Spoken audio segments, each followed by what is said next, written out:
Bueno, vamos a empezar entonces con el capítulo 5 del libro de Romanos, la primera parte.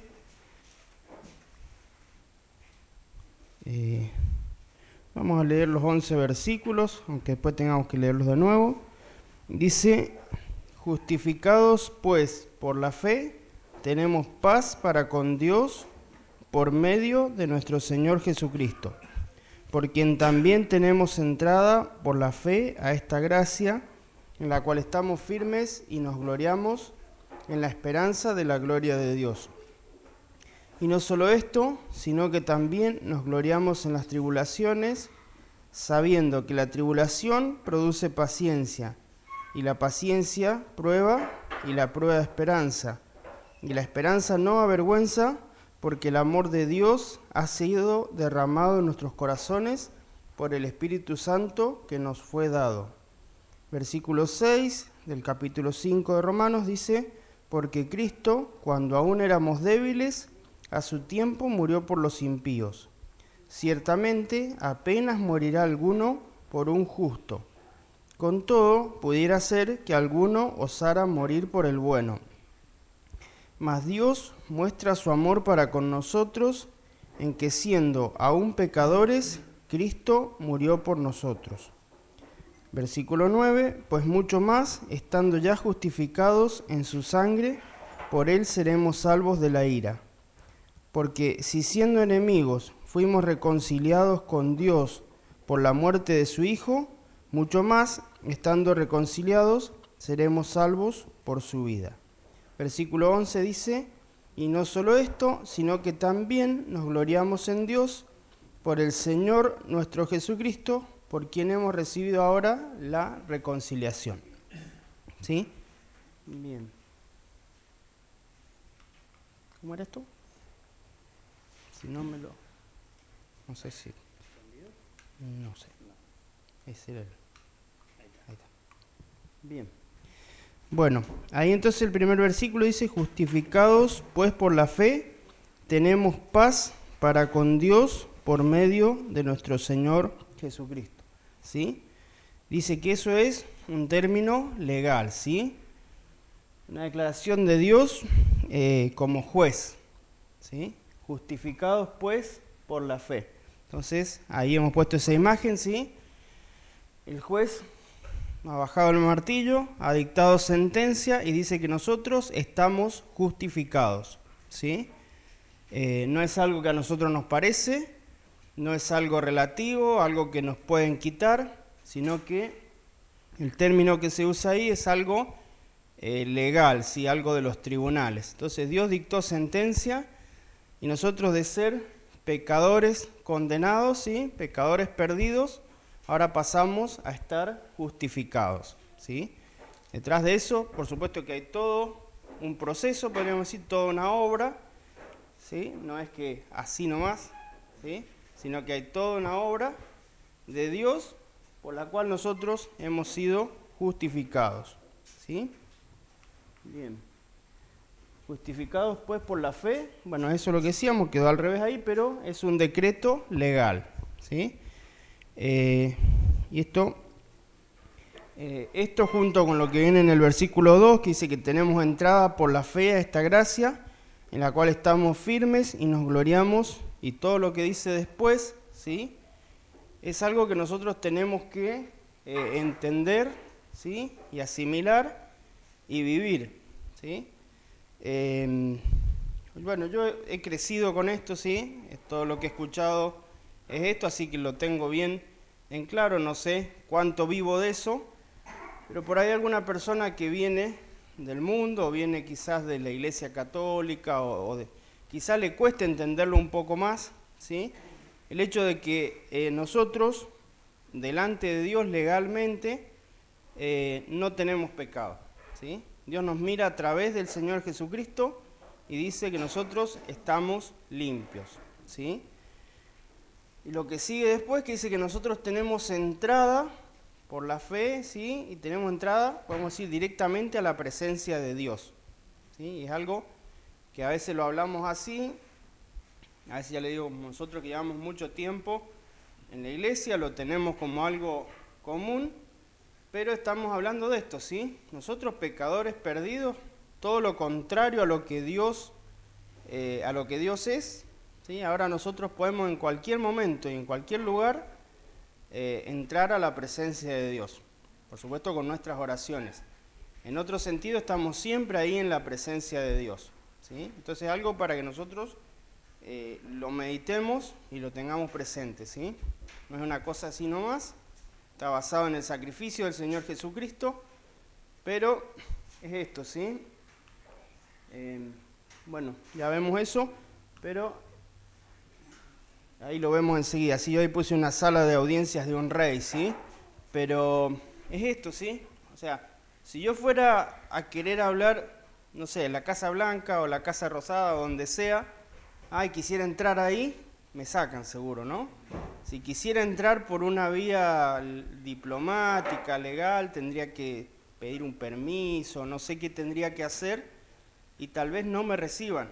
Y si me reciben, va a ser por algo muy específico, ¿sí? No sé, 5, 10, 15 minutos, 1 hora y afuera, ¿no?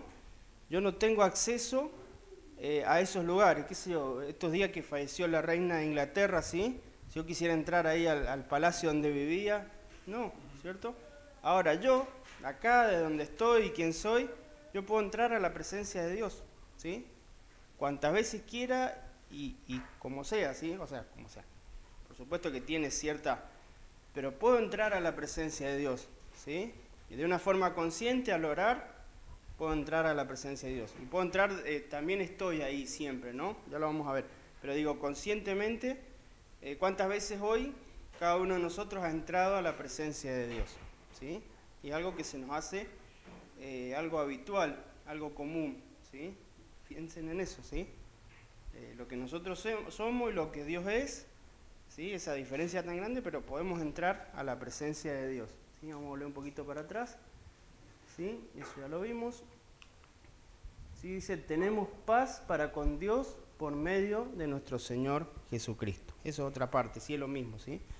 Tenemos paz para con Dios. Y aquel versículo, sí, de Colosenses dice, anulando el acta de los decretos que había contra nosotros, que nos era contraria, quitándola del medio y clavándola en la cruz, ¿sí? Es una declaración que también, sí, muy profunda. Entonces, nosotros tenemos paz para con Dios. O sea, ahí los autores dicen que no se refiere a esa paz donde el Señor dijo, mi paz os dejo, mi paz os doy, ¿sí? O a otras, sino que habla de nuestra relación con Dios, ¿sí? Nosotros éramos enemigos de Dios, éramos contrarios a lo que Él decía, había como una guerra, ¿sí? Hay una guerra, la persona que no conoce a Dios con lo que Dios dice, ¿sí? Hay toda una guerra, y el que viene de convertirse quizás hace poco al Señor, o quizás lo puede ver más claro, como que había una guerra, un choque con lo que la persona piensa y lo que Dios dice, ¿no? Entonces, Dios dice, por ejemplo, que somos pecadores y quizás nuestra mente natural está todo el tiempo tratando de decir, no, yo soy bastante más bueno que los otros, o yo no soy tan malo, ¿sí? Entonces había ahí una guerra, ¿sí? Dios dice, bueno, hay condenación, y quizá la persona trata de convencerse de que no, ¿sí? Entonces siempre hay como una barrera.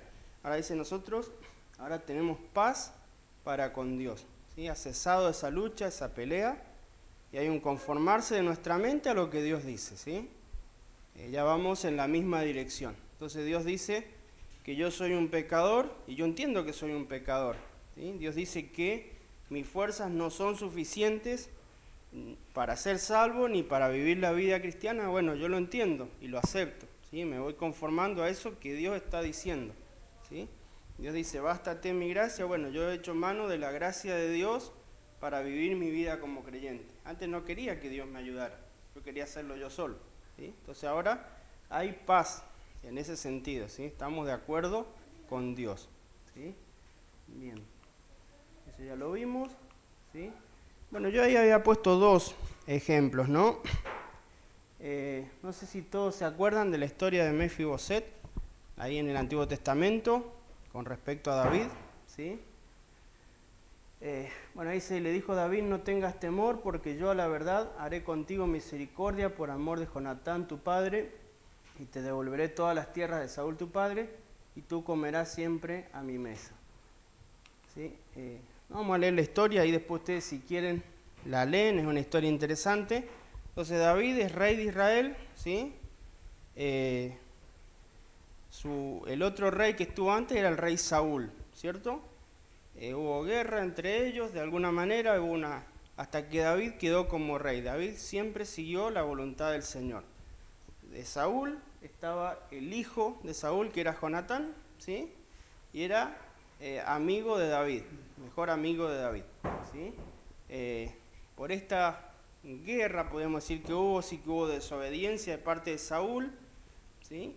Dios lo desechó y Dios eligió a David, ¿sí? Jonatán, de alguna manera, tendría que haber seguido a David, pero bueno, siguió a su padre y murió en batalla, ¿sí? Entonces David un día dice: yo quiero hacer misericordia con la casa de Saúl, o sea, o mejor dicho, con la descendencia de Jonatán, ¿sí? Entonces dice: bueno, ¿hay alguien a quien yo pueda hacer misericordia por amor a aquel amigo que había muerto, ¿sí? Entonces le dicen: bueno, hay uno, ¿sí? Que era Mefiboset, que era lisiado de los pies, ¿sí? Porque dice que cuando iban huyendo en aquellas épocas que había peleas y demás, ¿cierto? Cayó siendo pequeño y quedó lisiado. Entonces, ese hombre vivía en una tierra que se llama Lodebar, ¿sí? Una tierra de miseria, de angustia, una tierra desolada. Y David, haciéndole misericordia, lo lleva a la casa, al palacio real, ¿sí? Entonces le dice que él siempre va a estar ahí, en la presencia del rey, y que siempre va a comer en la mesa del rey, ¿sí? Y bueno, y de alguna manera siempre se usa eso como un ejemplo de lo que Dios hizo a través del Señor Jesucristo en nosotros, ¿sí? La misericordia que Dios ha tenido por alguien que estaba en ese lugar desierto, en ese lugar perdido, ¿sí? Entonces, de vivir en esa miseria pasa a la mesa del rey. Es una figura de lo que Dios ha hecho con nosotros, ¿sí? Al justificarnos, es acá, por la fe, al darnos entrada, ¿sí? Por la fe, dice, a esta gracia en la cual estamos firmes y nos gloriamos en la esperanza de la gloria de Dios. A diferencia de él, podríamos decir, si él quedó lisiado toda su vida, Dios nos restaura completamente, ¿sí? Bien. Y la otra es, que yo pensaba en esto, ¿sí? Del sumo sacerdote Josué, perdón, en Zacarías capítulo 3, ¿sí? Si quieren lo vemos, por ahí. Venían a la mente estos personajes, ¿no? Como una ilustración de lo que Dios ha hecho con nosotros. Bien, Zacarías capítulo 3 dice: me mostró al sumo sacerdote Josué, el cual estaba delante del ángel de Jehová, y Satanás estaba a su mano derecha para acusarle. Y dijo Jehová a Satanás: Jehová te reprenda, oh Satanás, Jehová que ha escogido a Jerusalén te reprenda. ¿No es este un tizón arrebatado del incendio? Y Josué estaba vestido de vestiduras viles y estaba delante del ángel. Y habló el ángel y mandó a los que estaban delante de él, diciendo: quitadle esas vestiduras viles. Y a él le dijo: mira que he quitado de ti tu pecado y te he hecho vestir de ropas de gala. Después dijo: pongan mitra limpia sobre su cabeza. Y pusieron una mitra limpia sobre su cabeza, y le vistieron las ropas, y el ángel de Jehová estaba en pie. Y el ángel de Jehová amonestó a Josué, diciendo: así dice Jehová de los ejércitos: si anduvieres por mis caminos, y si guardares mi ordenanza, también tú gobernarás mi casa, también guardarás mis atrios, y entre estos que aquí están te daré lugar. Escucha pues ahora, Josué, sumo sacerdote, tú y tus amigos que se sientan delante de ti, porque son varones simbólicos. He aquí yo traigo a mi siervo el renuevo, porque he aquí aquella piedra que puse delante de Josué, sobre esta única piedra hay 7 ojos. He aquí yo grabaré su escultura, dice Jehová de los ejércitos, y quitaré el pecado de la tierra en un día. En aquel día, dice Jehová de los ejércitos, cada uno de vosotros convidará a su compañero debajo de su vid y debajo de su higuera. ¿Sí? Y a mí me hacía pensar esto, ¿sí? Después vamos a ver que dice nosotros estamos firmes en la gracia, ¿no? Pero pensaba en el sumo sacerdote Josué, ¿sí? Me hace pensar varias cosas, pero dice Satanás estaba a su mano derecha para acusarle, ¿sí? Como estamos nosotros y como está Satanás para acusarnos. Y después dice que él estaba vestido de vestiduras viles, ¿no? Y le quitan todo eso y le ponen vestiduras limpias, vestiduras resplandecientes. Y yo pensaba en esto, sí, porque ahí después vamos a seguir leyendo, dice que nosotros tenemos entrada y estamos firmes en la gracia, ¿no? Y yo pensaba en esto, a veces el Señor nos quita nuestras vestiduras viles, nos pone vestiduras limpias y nosotros nos empezamos a ver como príncipes, ¿sí? Y nos olvidamos, ¿sí? Entonces empezamos por gracia y a veces queremos seguir por nuestra propia fuerza, ¿sí? Al vernos restaurados, al vernos, nosotros a veces hay el peligro de que empecemos a pensar que nosotros podemos vivir la vida cristiana de acuerdo a nuestro esfuerzo o a la ley, diría ahí, ¿sí? Pero tengamos eso en cuenta, ¿sí? Y después pensaba en eso, cuando dice, si anduvieres en mis caminos y guardar, dice, con estos te daré lugar. Y pensaba un poco en la congregación, ¿sí? Y digo, bueno, cuando un creyente se somete al Señor y está ahí, sí, es humilde y empieza a crecer, Dios le da un lugar, podríamos decir en el ministerio, pero le da un lugar entre los creyentes, un lugar donde ese creyente puede crecer, puede trabajar, ¿sí? Puede hacer las cosas, desarrollar sus dones y su ministerio, ¿cierto? Pensaba así y pensaba en otros creyentes que por ahí quizás no lo hicieron bien, ¿sí? Y cómo fueron perdiendo ese lugar, ¿sí? Entonces, bueno, para que nosotros veamos esto, dice, si anduvieres en mis caminos y guardares mis ordenanzas, dice, bueno, ahí dice, también tú gobernarás mi casa, también guardarás mis atrios, y entre estos que aquí están te daré lugar, ¿sí? Bien, vamos a seguir, ¿sí? Se me venía esto a la mente y bueno, no quería dejarlo pasar. Después ustedes mediten también en esos personajes, ¿sí? Yo la verdad que esta mañana les pasé algo de material ahí. Les había dicho que, bueno, por ahí sí lo podíamos hacer un poquito más participativo, ¿sí? Yo no sé si ustedes tenían algo para preguntar, algo para aportar. Si ahora están viendo esto, viene algo para acotar, ¿sí? Porque a veces por ahí se hace un poco tedioso, ¿no? Así que bueno, tienen libertad si por ahí quieren aportar algo también, ¿sí? Bueno, dice, entonces por quien también tenemos entrada por la fe a esta gracia, en la cual estamos firmes y nos gloriamos en la esperanza de la gloria de Dios, ¿sí? Entonces volvemos a enfatizar esto. Nosotros tenemos una posición, no es que vayamos a una audiencia con el rey y volvamos, como que tenemos un lugar ahí, ¿sí? Y nada ni nadie dice que estaba el diablo ahí, no puede. Nuestro recuerdo quizás de las malas acciones, lo que sea, nosotros mismos, el mundo, nadie nos puede sacar de ese lugar que Dios nos ha dado, ¿sí? Legalmente eso es así delante de Dios, ¿sí? Está firmado, por decir así, el decreto. Ahora nosotros tenemos que vivirlo. Yo pensaba, quizás, cuando una persona ha estado mucho tiempo encerrada en la cárcel, y esto es un pensamiento, ¿no? Quizás es liberado y tal vez no sabe esa persona o ha perdido su capacidad de aprovechar lo que hay afuera, ¿no? No sé si me explico. Quizás sale afuera y no sabe qué hacer con la libertad que tiene nueva, ¿no? Quizás una persona pasó 20, 30 años preso y sale afuera y dice, ¿y ahora qué hago? ¿No? Quizás no sabe dónde ir, cómo aprovechar el tiempo, no sé, seguramente es así, ¿no? Quizás Jorge lo sepa mejor, lo haya visto ahí. Nosotros como creyentes que estamos accediendo a esta libertad, a esta gracia, quizás no sepamos bien qué hacer con ello, ¿no? Con nuestra libertad, pero bueno, para que el Señor nos vaya enseñando a vivir en esta nueva vida, en esta nueva libertad. ¿Sí? Bien, vamos a seguir.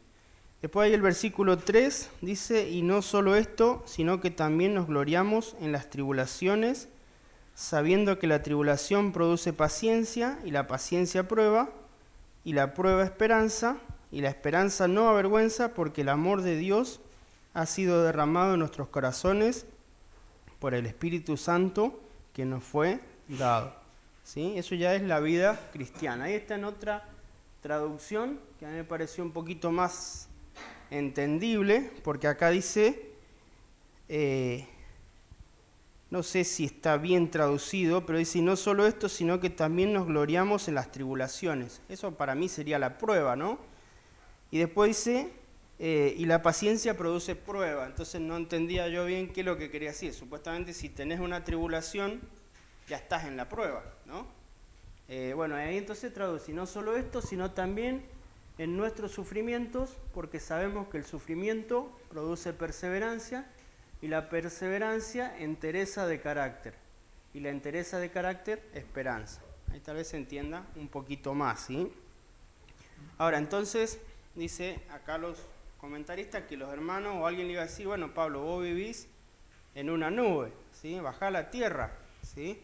Acá en la tierra hay tribulaciones, hay luchas de todo el tiempo. Bueno, Pablo sabía bien de eso, él vivía en la pelea, ¿no? Y dice, también nos gloriamos, bueno, ese gloriarnos del versículo 2 dice que se puede traducir jactarse, ¿sí? Me había faltado eso. Dice, versículo 2, retomamos un poquito y ya volvemos, dice, porque también tenemos entrada por la fe a esta gracia en la cual estamos firmes, ¿sí? Y nos gloriamos o nos jactamos en la esperanza de la gloria de Dios, ¿sí? Y si uno piensa, hay muy pocas cosas de las que uno pueda jactarse, ¿no? Todo es relativo, ¿sí? Entonces, si yo puedo jactarme de mis habilidades, y no, porque por ahí fallo. De mi carácter, y por ahí fallo, ¿no? De lo bueno que hago. Ahora, si dijéramos, yo puedo jactarme en lo que Dios me ha dado, y sí. ¿Puedo estar orgulloso de lo que Dios me ha dado? Sí. ¿Puedo tener confianza? Sí. Sí, eso no falla, ¿sí? Todo lo que venga de parte de Dios, yo como si dijéramos me puedo jactar. No lo voy a perder, no va a fallar, no va a disminuir, ¿sí? Ahora, lo que yo haga o lo que yo piense o lo que yo quiera, de parte mía, sí, eso está sujeto a veces a no poder hacerse, ¿sí? Pero bueno, ahí entonces da toda una cadena, ¿no? Y se empieza con las tribulaciones, ¿sí? Dice que esas tribulaciones son necesarias para que en nuestra vida haya paciencia, ¿sí? Y nosotros pensemos en esto, ¿sí? Es necesaria la paciencia, ¿sí? Si no hay paciencia en nuestra vida, está la otra palabra. Yo no sé, yo inventé una palabra antipaciencia, no sé cómo es, ¿no? Pero me refiero a ese estado donde uno está en una agitación, ¿no? En una incomodidad, ahí decir, bueno, si Dios no trabaja en nosotros a través de las tribulaciones, ansioso, esa sería la palabra, ¿no? Ese estado de ansiedad, ¿sí? Entonces Dios tiene que trabajar a través de las pruebas, si uno piensa de qué otra manera podría trabajar Dios en nosotros, ¿no? Y dice, esas tribulaciones, esas cosas que nos van pasando, producen paciencia, ¿sí? Y imagínense entonces, si yo estoy en un estado de ansiedad permanente, ¿sí? Dios me ha prometido cosas, pero yo estoy tan ansioso, tan mal, que no alcanzo a reposar en eso, ¿sí? Dios ha prometido que va a abrir el camino, que va a solucionar los problemas, que me va a dar la respuesta, pero yo estoy en un estado de ansiedad donde quiero que las cosas sucedan y fuerzo las cosas y busco, ¿ah? Y no espero en Dios, ¿ah? Les ha pasado, a mí me ha pasado, ¿sí? Vivir en un estado de ansiedad total que hasta me ha producido problemas de salud, ¿sí? Entonces, sí, bueno. La gente inconversa le dice que uno tiene que torcer el destino. Claro. Nosotros sabemos que el destino No, es imposible. es el Señor. Claro. Sí, ellos creen que pueden. Ese también es nosotros sabemos que tenemos que someternos a la voluntad de Dios y que Él haga lo que... bueno, y es bueno llegar a eso por convencimiento, ¿sí? No por fuerza, sino por darnos cuenta. Pero que nos demos cuenta de esto, sí, que tiene que haber ese estado de paciencia en nuestra vida, donde nosotros lleguemos a un grado de madurez, donde podamos decir, bueno, Señor, estoy en tus manos, lo que sea tu voluntad, eso es lo que yo quiero. ¿Sí? Pero no decir, pucha, Señor, yo quería otra cosa, pero bueno, que sea lo que vos quieras, ¿no? No, eso no sirve. Tiene que ser un estado donde nosotros aprendamos la lección, ¿sí? Y la vamos a aprender a través de la prueba. Creo que no hay otra forma, ¿no? Como en todas las cosas, ¿sí? Si uno quiere aprender a andar en bicicleta, ¿qué tiene que hacer? Y subirse a la bici y andar, y caerse. Sí. Nadie ha aprendido a andar en bicicleta sin caerse, me parece, ¿no? Muy raro que... ¿Mm? Y que bueno. se te quiebre la horquilla y... Bueno, todas esas cosas, ¿no? Bueno, si uno quiere aprender, no sé, a revocar una pared, por ejemplo, y tiene que revocar, ¿no? Hay que agarrar la cuchara y el balde y darle, ¿sí? Si uno quiere aprender bueno, aquí el tiempo que se escribía a máquina, ¿no? Ahora se usa el teclado de la computadora, pero no se practica. Pero si uno quería aprender a escribir rápido y aprender a escribir sin mirar el teclado y todo eso, ¿no? Y había que practicar, ¿sí? Mi mamá daba clases de mecanografía, ¿no? El teclado de la computadora es igual que el de la máquina. Sí, es lo mismo. A, S, D, F, G. Sí, sí. Sí, pero las teclas son diferentes en el sentido de accionarlas. Claro. En la máquina de escribir a veces se te quedaban pegadas las letras Se y te iba entonces te frenaba. te iba el dedito entre las teclas ahí, ¿sí? Bueno, pero digo, yo veía cómo practicaban, ¿no? Y tenían que hacer hojas y hojas de ejercicio con eso, A, S, D, F, G, del otro lado. Y después no sé qué más le ponían. Y después tenían que rendir, ¿sí? No sé cuántas palabras por minuto. Bueno, le tapaban el teclado con el cosito ese y tenían que... ¿Ah? Y era la forma, ¿no? Y bueno, si nosotros queremos aprender la paciencia, ¿sí? Vamos a tener que pasar por las tribulaciones. ¿Sí? Uno no puede decir, bueno, viene una circunstancia de parte de Dios y no me inquieto porque confío en Él, si nunca pasé por una prueba, ¿no? Bueno, y después la secuencia dice, bueno, ahí dice prueba, ahí dice firmeza de carácter o entereza de carácter, que está bien eso, llegar a tener un carácter cristiano formado, ¿no? Completo, ¿sí? Una constancia, una estabilidad, ¿cierto? Dice finalmente esperanza. Dice, y la esperanza no avergüenza, porque el amor de Dios ha sido derramado en nuestros corazones por el Espíritu Santo que nos fue dado. ¿Sí? No nos avergonzamos de la esperanza que tenemos, esta esperanza cierta, ¿sí? No es un veremos si el Señor viene, veremos si el Señor... ¿Vamos al cielo? No, nada de eso.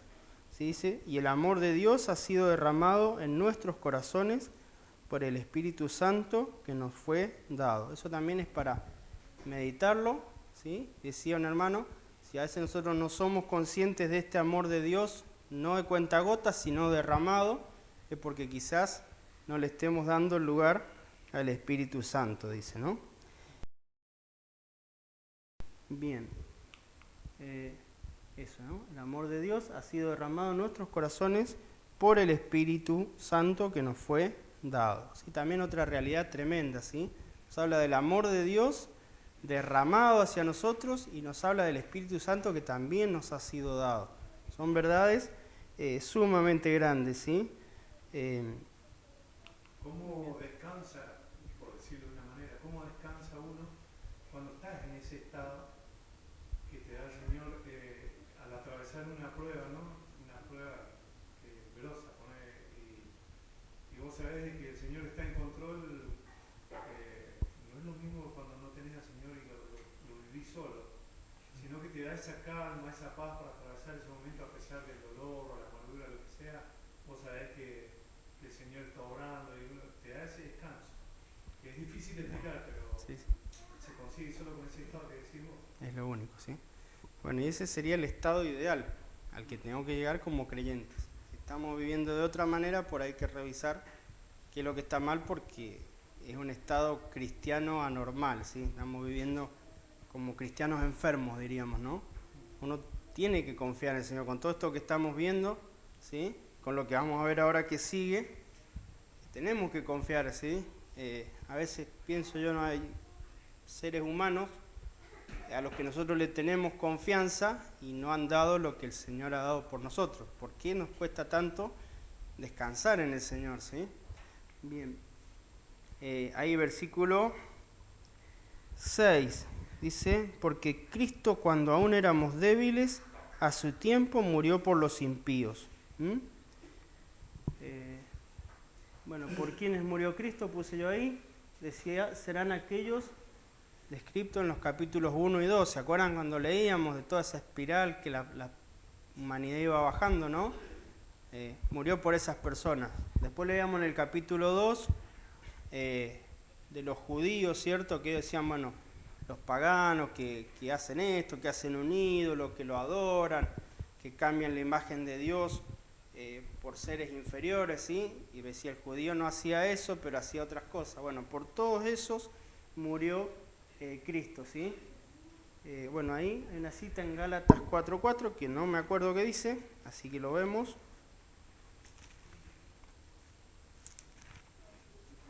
Ya vamos a terminar. Uy, se me perdió Gálatas. Acá está. Gálatas 4:4. Dice, pero cuando vino el cumplimiento del tiempo, Dios envió a su Hijo, nacido de mujer y nacido bajo la ley, para que redimiese a los que estaban bajo la ley, a fin de que recibiésemos la adopción de hijos. ¿Sí? Entonces, cuando vino el tiempo, Dios envió a su Hijo, nacido de mujer y nacido bajo la ley. ¿Sí? Bien. Bueno, ahí mire, a su tiempo ese era el momento perfecto, espiritual, económica, lingüística, política, filosófica y geográficamente, ¿sí? Bueno, ahí nosotros en algún momento estudiamos el libro de Hechos, ¿sí?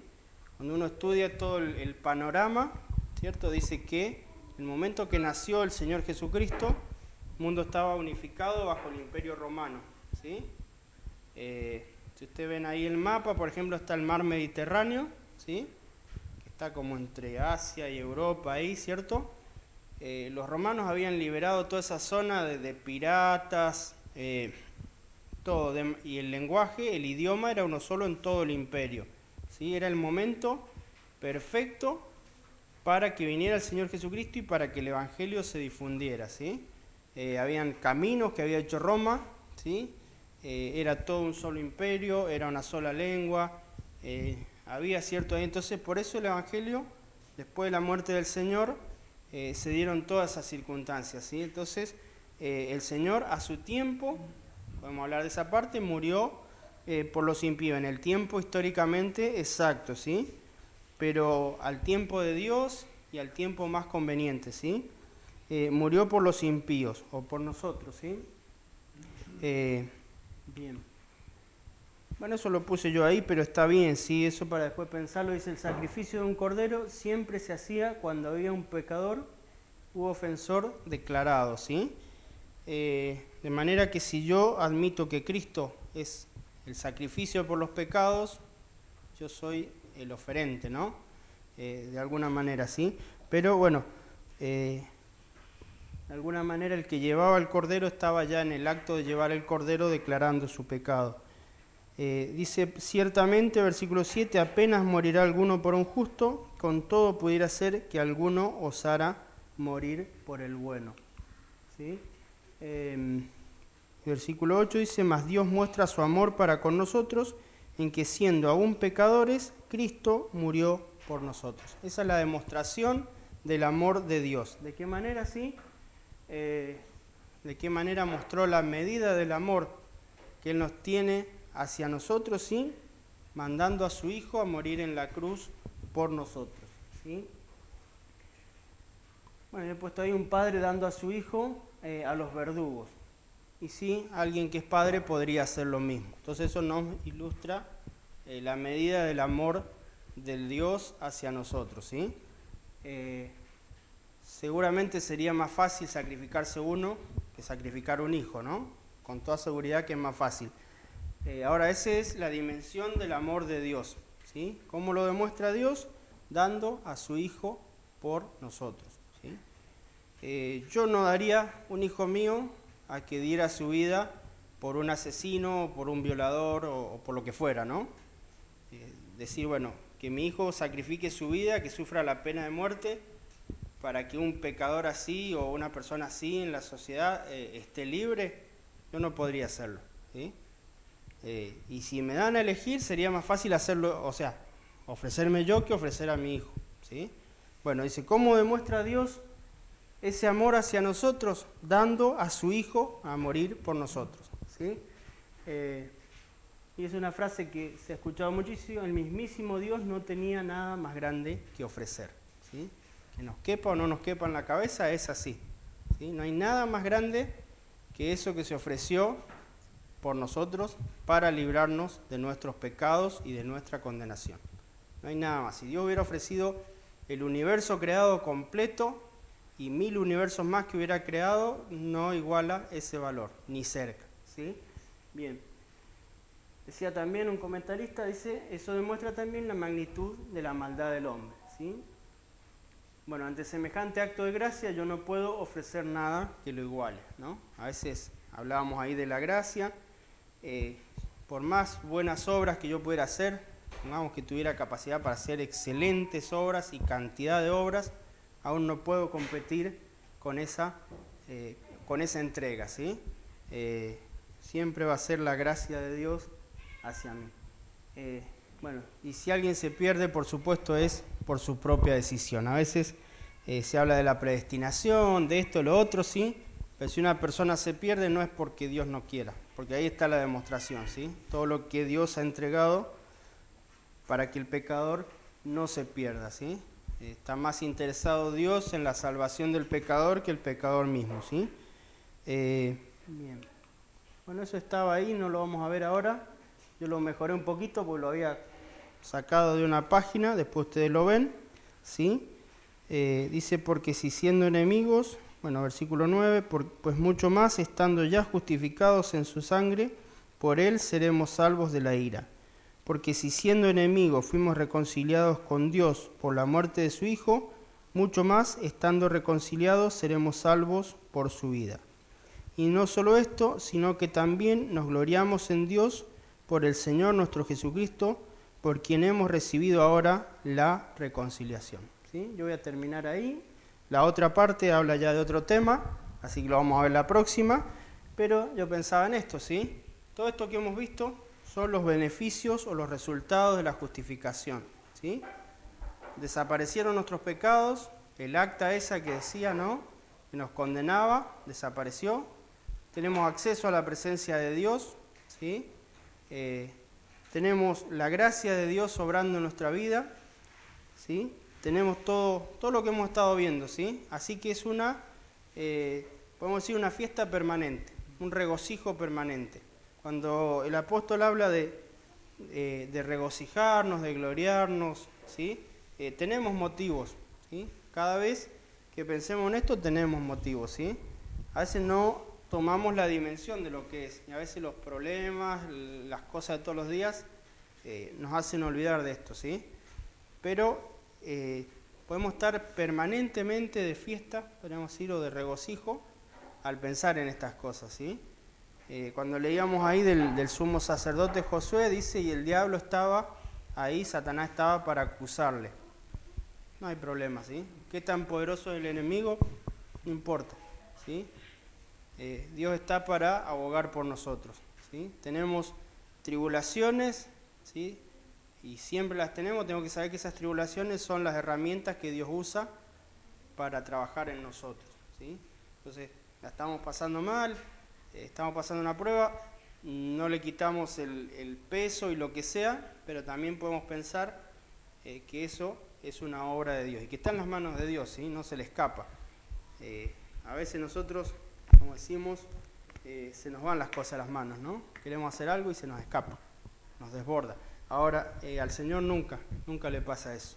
Nunca es que Dios diga, esto no lo tenía previsto, esto es algo que no puedo solucionar. Es una locura pensar así, ¿no? Entonces, también, cada circunstancia, cada cosa nos tiene que llevar a esto, ¿sí? Pensar que tenemos que estar todos los días de celebración, de festejo, ¿sí? No es como el mundo festeja ni celebra cuando hay alguna circunstancia particular, y después después se olvide, después pasa. Si nosotros podemos estar todos los días gozándonos en el Señor, ¿sí? El Señor les bendiga.